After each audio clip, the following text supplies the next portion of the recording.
You swept into the lair with your tractor beam stare and dusted that anointed little brat. Then your lovely lips rattled some insane psychobabble. That was that. You were with someone else from the start.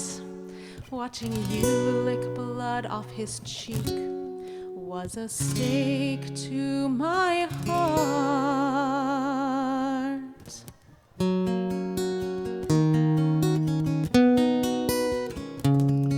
Drusilla, Drusilla, with you I am obsessed. No mirror in the universe could reflect your loveliness.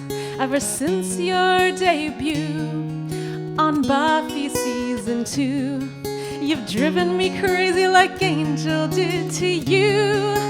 Drusilla, how I want you, but also I confess one love bite might send me into cardiac arrest. But if I arose, I'd be yours eternally.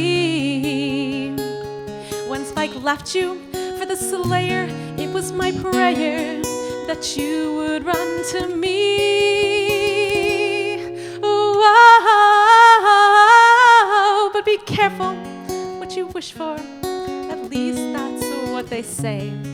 I never did believe them until that fateful day. Outside a club in Hollywood we met. But instead of Drew, you called yourself Juliet. And you acted like you weren't crazy. You spoke with an American accent. You stood directly in the sunlight and you survived.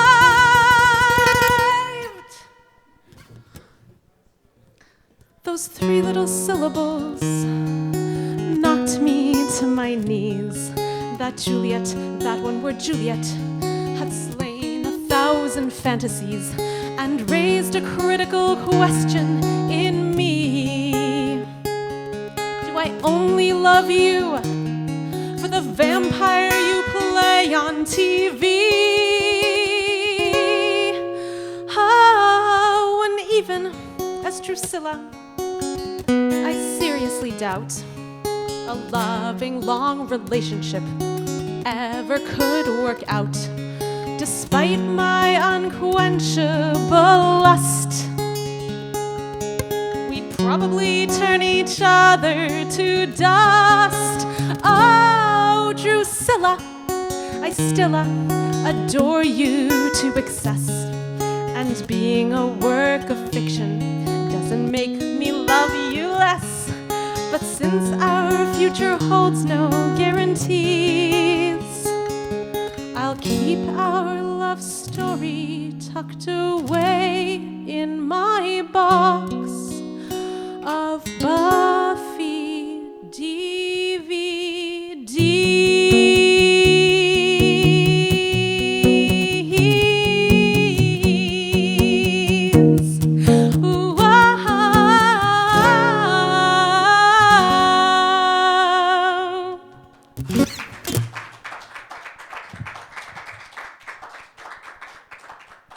Thanks. That's Tyler Davis.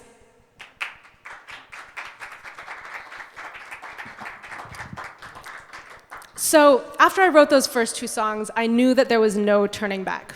This project was going to happen whether I liked it or not. And honestly, I wasn't sure if I did. As I was developing the idea, I would pitch it to friends of mine. And some of them really dug it, but most of them looked at me kind of cockeyed, like, you know, I don't definitively not buy it, but you're going to have a lot of convincing to do. Eventually, I made the videos and I started putting them up on YouTube. My channel is Joss Junkie. They got a few hits here, a few hits there, and a bunch more hits when they got picked up by Whedon-esque. Around that time, I developed a modest fan base of people across the country as well as around the globe, some of which included the actors who played the villains that I was writing songs about, which was pretty cool. But even at that point, it took me a long time to take the guilt out of the equation. Every time I sat down to write a new song, I would think to myself, what the hell am I doing? I mean, this just got to be the most ridiculous thing I could ever possibly imagine, and is this a waste of time? I mean, shouldn't I be putting my time into making real art? And the answer was very simply no. First of all, I was making real art in addition to this so-called silly side project. Second of all, I was enjoying the hell out of it, no pun intended. And third, the universe was giving me a lot of positive response. Of all the creative projects that I was doing, this one was getting the most attention. It was a great conversation starter because nobody was really doing what I was doing. And it's taken me to so many interesting places and introduced me to a lot of people that I feel like I was destined to meet. Starting with Juliet Landau, who I approached as a total fangirl, and I now consider a friend and a creative kindred.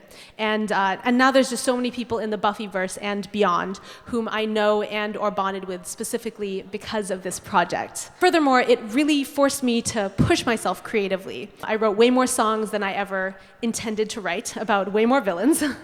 I collaborated with so many amazing musicians who gave me a lot of encouragement, helped me up my game, and raised the production value of the project immensely. And I explored genres of music that I had never sung before, much less written about.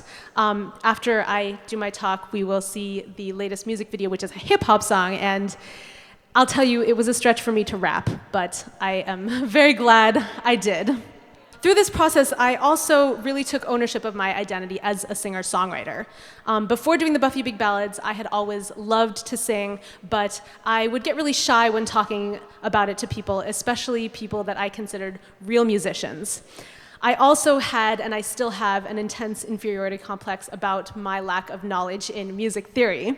Sometimes all you need is a ghetto mind trick like, I'm doing this in the name of Buffy the Vampire Slayer, to just put all your ego and your head trips aside and go for it. So, in conclusion, I encourage all of you guys to really explore your guilty pleasures, let go of as much of the guilt as possible, and let the pleasure live in you, and see how it informs your creative work. Your guilty pleasures might become the center of an entire project like they did with me. Alternatively, they might weave their way in the form of little side references in other projects that you do that are seemingly unrelated. They might foreshadow something really epic in your future, like how Joss references Doogie Howser and the Avengers in various episodes of Buffy the Vampire Slayer, and this is years and years before he ever made Dr. Horrible or the Avengers movie, which is now very famous. Or the simple act of giving your passions permission to exist will liberate you in whatever you decide to pursue. So, however your creative cookie crumbles, I dare you to love what you love with complete and utter abandon, because it will take you to weird and wonderful places that exceed your wildest imagination. Thank you.